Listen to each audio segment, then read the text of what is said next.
Hello. 16 years ago, Convo was established, and here in Australia, we've been operating for 4 years now. In all of that time, our strongest belief has been about deaf leadership. It's so important. It helps us to understand how to connect, grow, and thrive. For more information about leadership, keep watching. Eyes and find time has flown by. It seems almost yesterday when we founded this company and you joined us as our legal compliance Yeah, officer, yeah, manager. as a manager. Tell me more about that. Well, several people had talked to me saying, you really should think about applying to Convo. And to be honest, I had always had an eye on Convo for a long time. I was a user of Convo from day one through law school. And so the thought that I could work there as well, like, so I met with the team and had great conversations. And I left that conversation thinking, I want to work there. Immediately it was decided then and there. And so I was always excited about it. And this journey has been amazing from, that year when we were US and then growing into Canada. And now all of this time, we've just continued to grow into the 5 countries we're in now. And for me, it's not just about that growth, but the actual connections that we've been able to make around the globe. It's just my favorite part of the whole thing has been working with the global team and those relationships. I recall having conversations with Wayne in the early years. When I came in to Convo, it was as an investor and then chief strategy officer. And then it happened that we needed a new CEO. And it was decided that I would step in on an interim basis. Wayne, myself, and at the time, our small core team agreed that we needed to find a new CEO. And so it was agreed that I would step into that role on an interim basis. And I knew at the time Convo had immediate needs. It needed attention to certain details, such as call center coordination and many other things. And so I dove right in and got to work. And I would talk with Wayne about, what if we were to find a deaf person? How amazing would it be if that person were a woman to lead us? It would be amazing being deaf because no one was at that level at the time. So we were just tossing around the idea. After about a year later, it was decided that I was the most experienced person at the time, but I wished I'd had a successor to have someone alongside me who could eventually take my place because I knew I couldn't do this forever. And besides, Convo isn't just about Wayne or myself, it's about impact, vision, a movement. And so your name came up. And that was really exciting because I'd worked with you for 10 years. And in that time, it was really nice having someone who was in the company, who had gone through a journey to get to the point where we are today. And it really is one of my proudest and most amazing achievements. So, how did you feel when you were asked to become CEO? I mean, really, I was honored. It was heartfelt. And it took me a moment to really think about it, like how touching it was. And then I realized what an opportunity it was for myself. I feel very fortunate, first of all, to be here at Convo, and then to have an opportunity to be able to shift my area of focus. I've enjoyed being in the legal department. I love being a lawyer, but I've started to really want to roll up my sleeves and get involved in more strategic thinking and how we can take Convo to the next level and keep Convo in a place that runs with heart and keeps the community at its center. And I'm really looking forward to getting involved with our teams and working with them. Likewise. I'd like to turn that question around on you. How does that feel for you? Ah, well, first of all, I think for a long time we've been waiting to find the right person to take this on. The CEO's role carries a tremendous amount of weight, and I've had to carry that weight for a very long time as we've navigated this tough landscape without external investment. It was just myself and a few of us who were bootstrapping the company, making things work as we grew to this point. We've experienced numerous challenges, and it's been hard finding someone who understood all the pieces. And one nice benefit of it being you is As our legal counsel, you've been exposed to everything working alongside me, and sometimes you overlook. We didn't realize that you had been trained to take on the role, Yeah, that's true. That is true. but you were right there, and so that's one nice thing about this. For me, it means that I can now focus on the well being of the company, making sure that you are supported. I can be where, if you have a need, that I can ensure that you have the financing, the feedback, the mentorship, and a host of other things that we can do for you to ensure the company to grow into other spaces as opportunities arise, to be able to support that as Convo progresses into the future. Eventually, you yourself will have a successor, someone that you'll need to train for the longevity of this company through multiple generations for the benefit of our community. 100%. Right, I 100%. couldn't have said it better myself. So I'm curious to ask you a question more on a personal level. Kind of want to know what gets you up in the morning to do this type of work.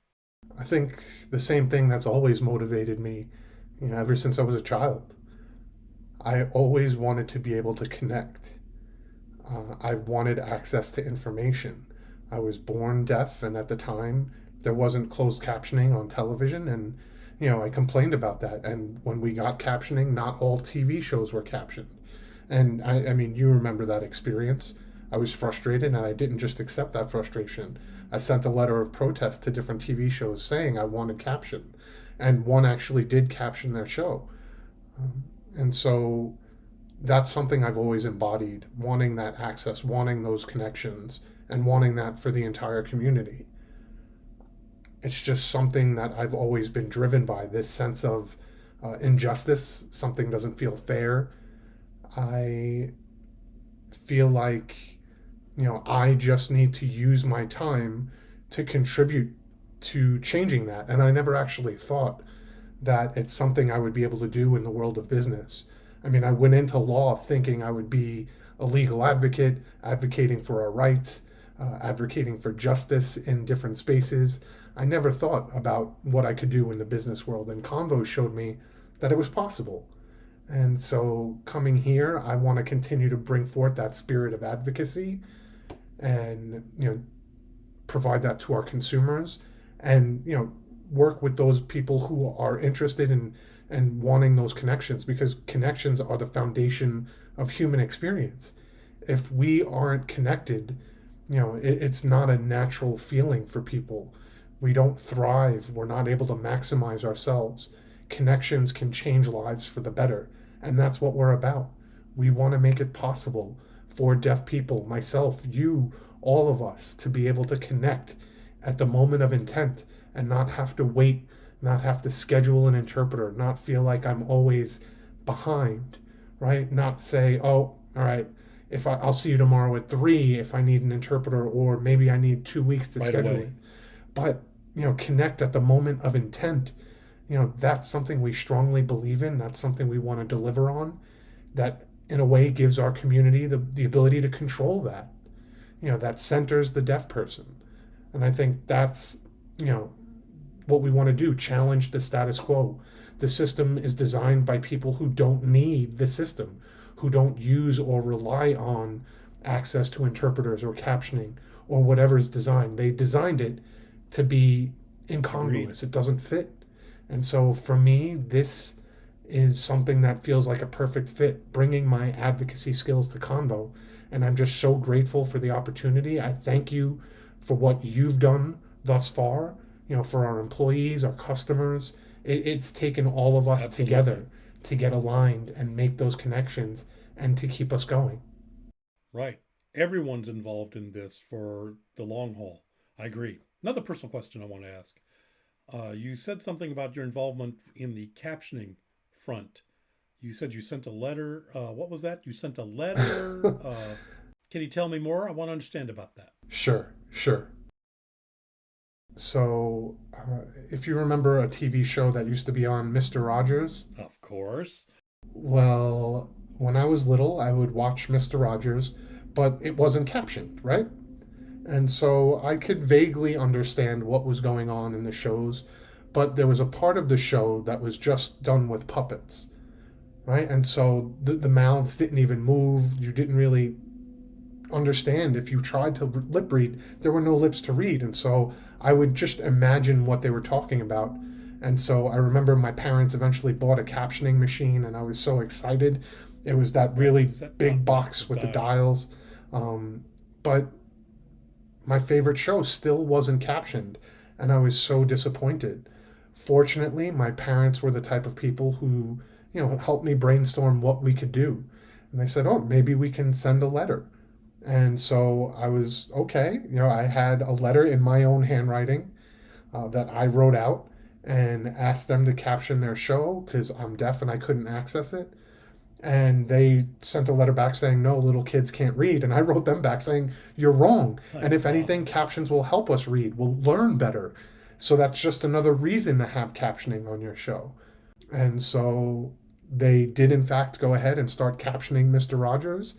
And that was my first true lesson in why you should advocate for yourself and not just Right. accept the status quo and just continue to struggle. That one person can make a change.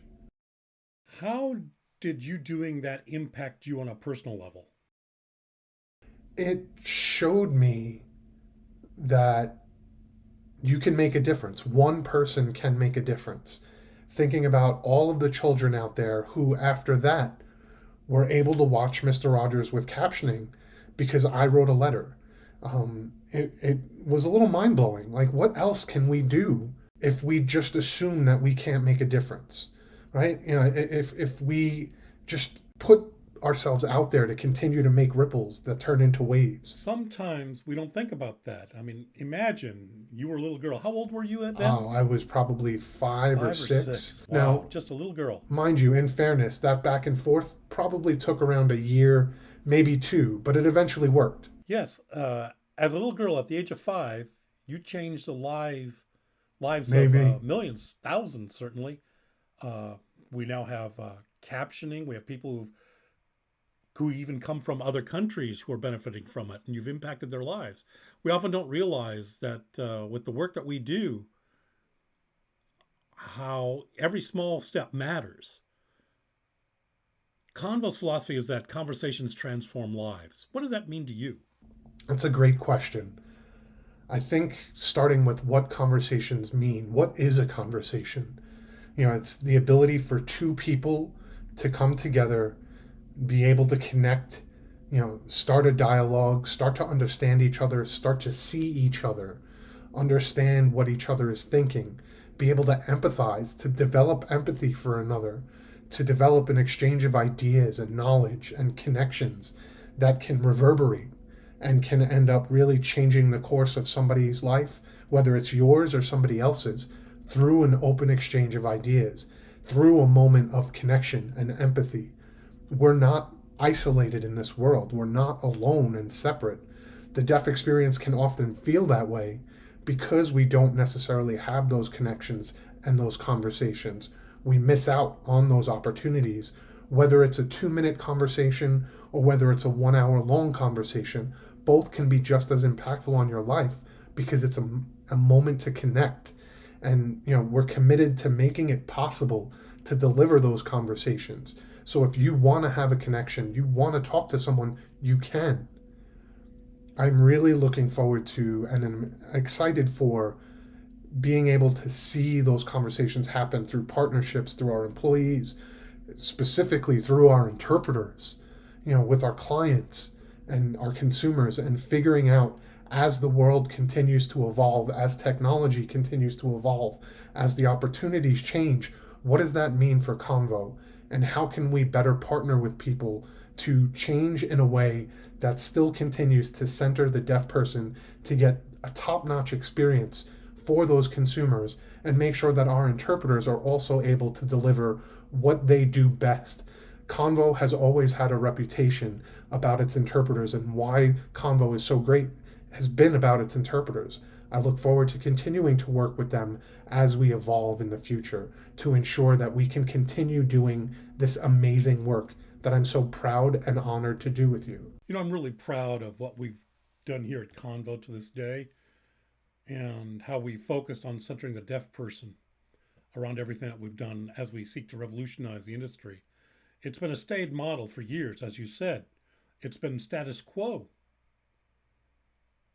They've stated that this is the way things must be done, and that has caused people to be trapped in a system. And so Convo has sought to involve change, to pivot, and we've been able to achieve 20 million conversations. Under your leadership, I'm looking forward to the future and what more can be brought to this company. And thank you so much for taking on this role. I'm very excited and proud about what your leadership means for our future. Well, thank you. I'm really looking forward to working with the team and continuing to create impact moving forward. 100%. Amanda has become our global CEO, and Jarrod has become chair of the board. We continue to maintain our proud history of being deaf-owned, deaf-led, and partnering with the deaf community. Congratulations to Amanda, and appreciation and thanks to Jarrod for over 10 years of dedicated leadership.